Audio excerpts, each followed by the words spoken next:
तो राम राम जी। मेरा नाम है रिंकू और मैं इस चैनल पर लोगों की सच्ची भूतिया स्टोरीज अपलोड करता हूँ। तो आज की कहानी हमें शिवम ने भेजी है। तो गाइस, स्टोरी में आगे बढ़ने से पहले आप लोग दोनों कानों में हेडफोन डाल लीजिए और आंखें बंद कर लीजिए और इस कहानी को फील कीजिए।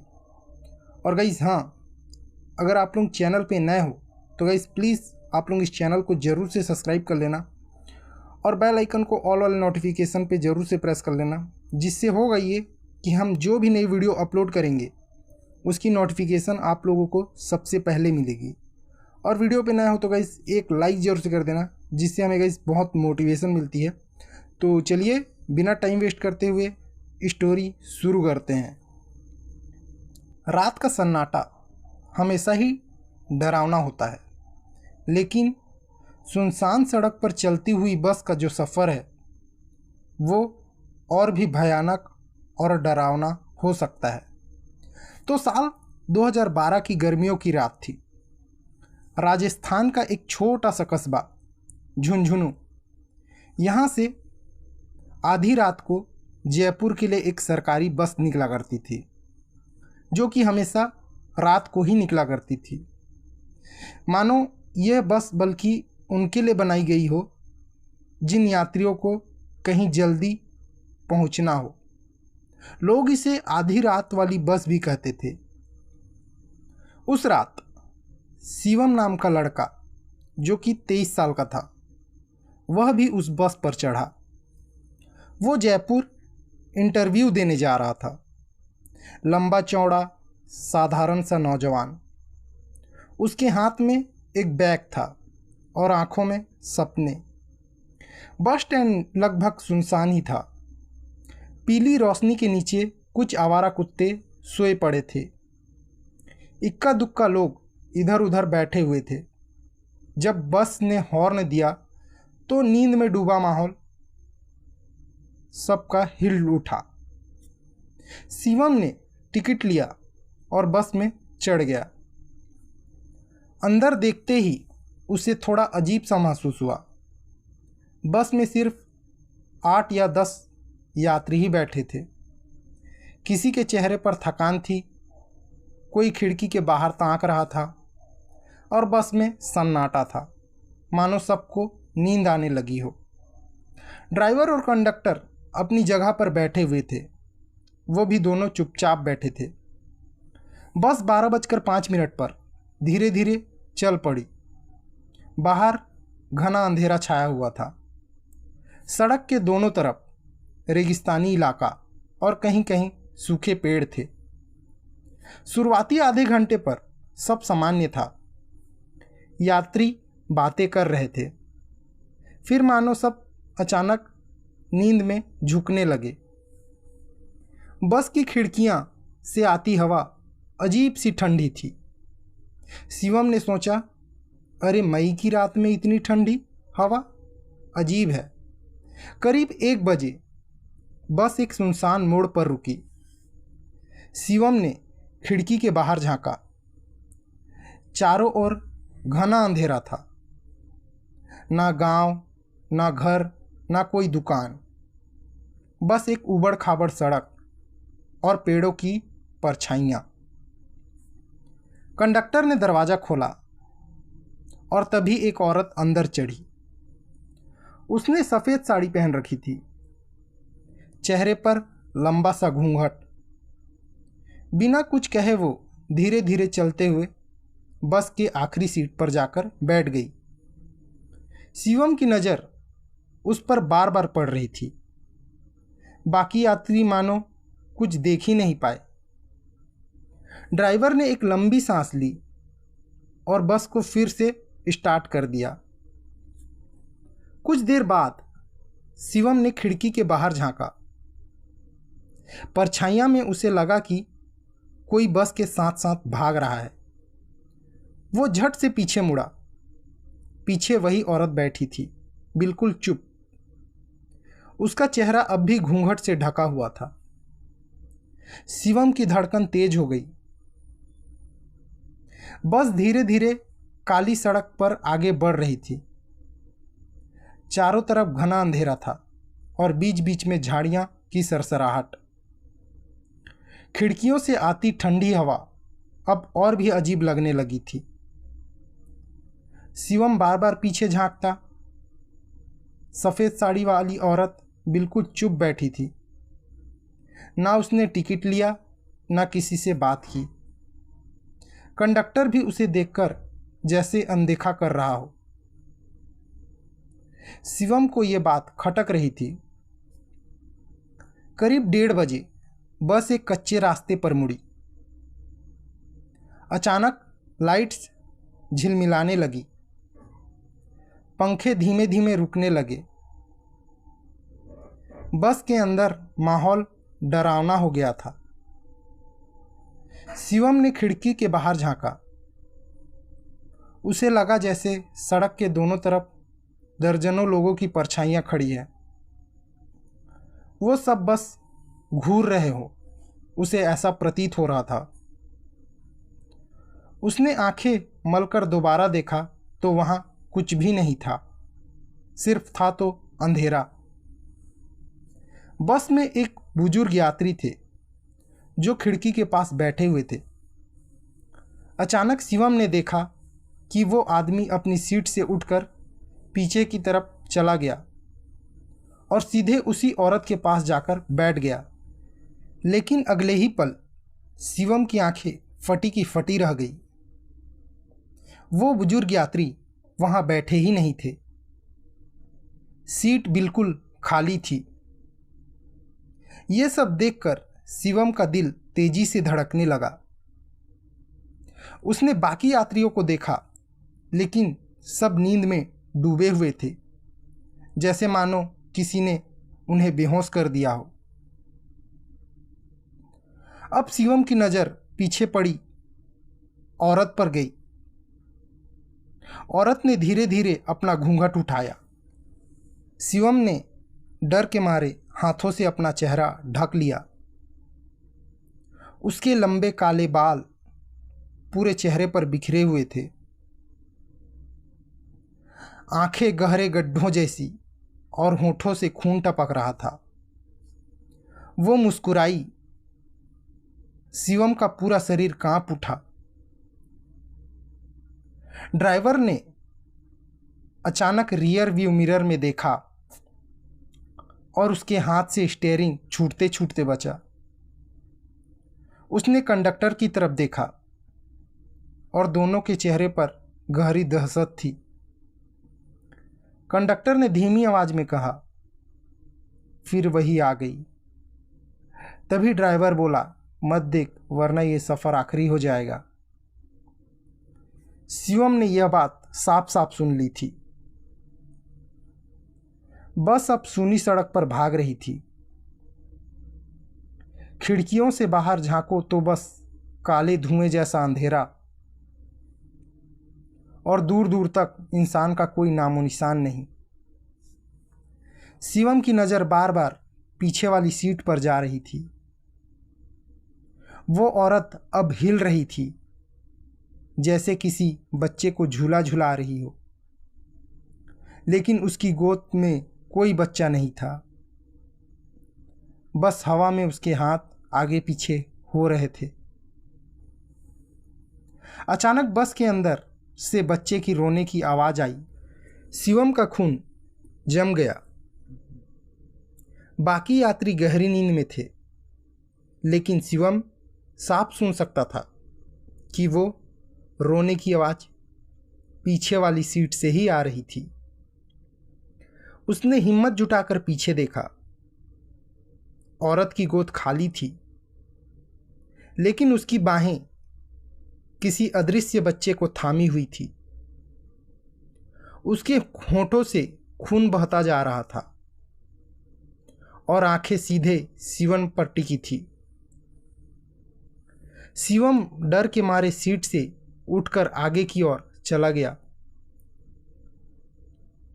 ड्राइवर और कंडक्टर ने उसे घूरा, लेकिन कुछ नहीं कहा। कंडक्टर के चेहरे पर तो पूरा पसीना था।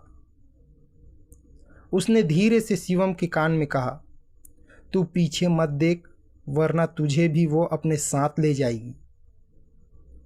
तभी शिवम ने कांपते हुए पूछा, ये औरत कौन है? कंडक्टर ने जवाब नहीं दिया, बस चुपचाप नीचे देखने लगा। करीब 2 बजे अचानक बस अपने आप रुक गई।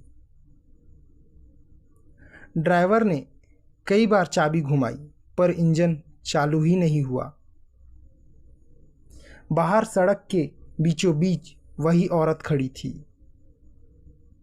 हाँ, वही जो पीछे सीट पर बैठी हुई थी, अब सामने भी खड़ी थी। शिवम ने पीछे देखा, पीछे की सीट पूरी तरह खाली थी। बस के सारे लाइट्स एक एक करके बंद हो गए। अंदर घुप अंधेरा छा गया। ड्राइवर कांपती आवाज में बोला, सालों पहले इसी मोड़ पर इस औरत का एक्सीडेंट हुआ था। अपने बच्चे के साथ जलकर मर गई थी। तब से हर आधी रात को ये बस में चढ़ती है और जिसने भी उसका चेहरा देख लिया वो अगली सुबह कभी नहीं पहुंच पाता। शिवम के पैरों तले जमीन खिसक गई। मतलब अब वो भी शिवम को मौत के किनारे ले जाएगी। अब शिवम भी मौत के निशाने पर था, क्योंकि उसने उसका चेहरा साफ देख लिया था। अचानक बस के शीशे टूटने लगे। हवा के झोंकों के साथ बच्चों की चीखें और औरत की हंसी गूंजने लगी। शिवम ने अपनी आंखें बंद कर ली। उसके कानों में वही हंसी गूंज रही थी। बस अब अंधेरे में बिल्कुल ठहर गई थी। इंजन बंद, लाइट्स बुझ चुकी थी और बाहर सिर्फ सन्नाटा। लेकिन उस सन्नाटे के बीच एक आवाज़ गूंज रही थी, औरत की खौफनाक हंसी। शिवम के शरीर पर पसीना टपक रहा था। उसने कंडक्टर का हाथ पकड़ा। भाई, ये सब क्या हो रहा है? अब हम बचेंगे कैसे? कंडक्टर कांपते हुए बोला, कहा था ना पीछे मत देखना। अब तूने उसका चेहरा देख लिया है, अब तेरा बचना मुश्किल है। अचानक बस का दरवाज़ा अपने आप ही खुल गया। ठंडी हवा का तेज झोंका अंदर आया। हवा के साथ धुएं जैसी परछाई भी फैलने लगी। धीरे धीरे वही औरत दरवाजे से अंदर आई। उसके पैर जमीन पर नहीं थे, बल्कि हवा में तैर रहे थे। लंबे बाल पूरे बस में फैल गए, मानो जाल बुन दिया हो। उसकी आंखें सीधा शिवम पर टिकी थी। बाकी सारी यात्री अब भी नींद में थे, लेकिन शिवम ने गौर किया कि उनमें से एक एक कर सबकी सांसें थम रही थी। उनके सीने के ऊपर नीचे होना बंद हो चुके थे। बस में बैठे सभी लोग मानो धीरे धीरे मर रहे थे। ड्राइवर कांपते हुए बोला, हम इसे रोक नहीं सकते। ये हर बार इसी तरह बस में आती है। लेकिन एक तरीका है, कोई एक उसकी जगह ले ले तो बाकी सब बच सकते हैं। शिवम ने हैरानी से कहा, मतलब?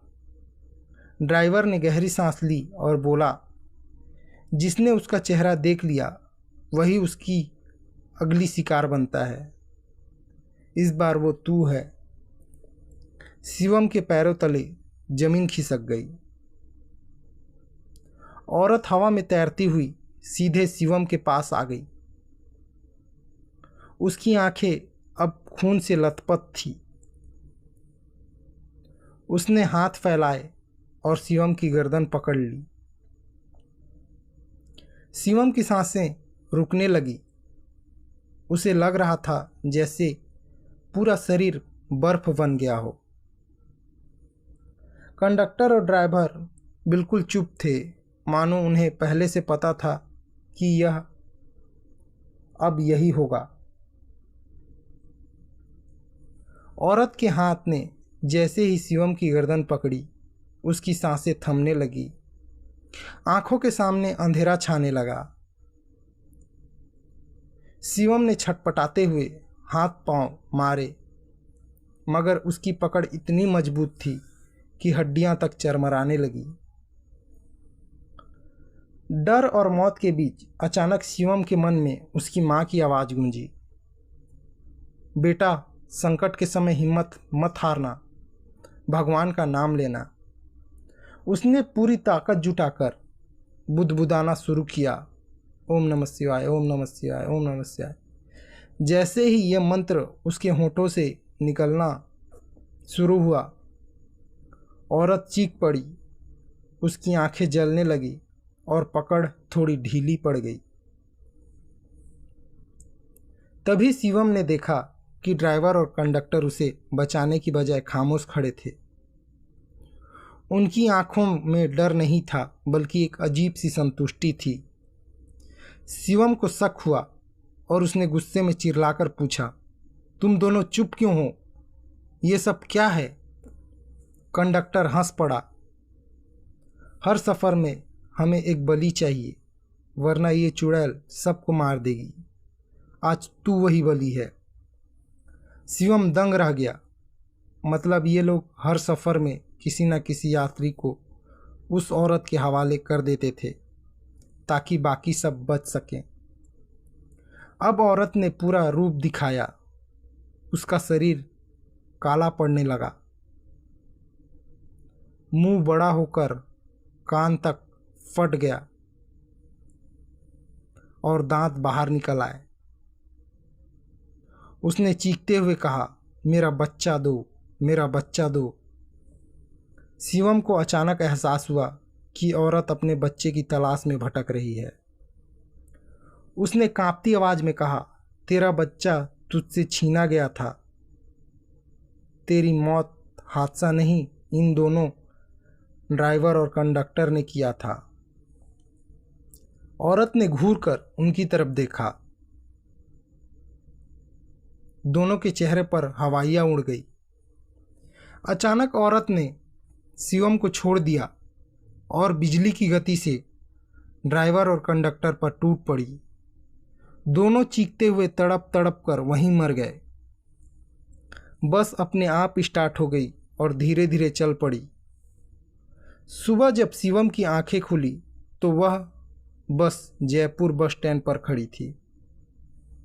बाकी सारी यात्री अपनी सीटों पर बैठे हुए थे, मगर सब बिल्कुल निर्जीव। उनकी सांसें थम चुकी थी।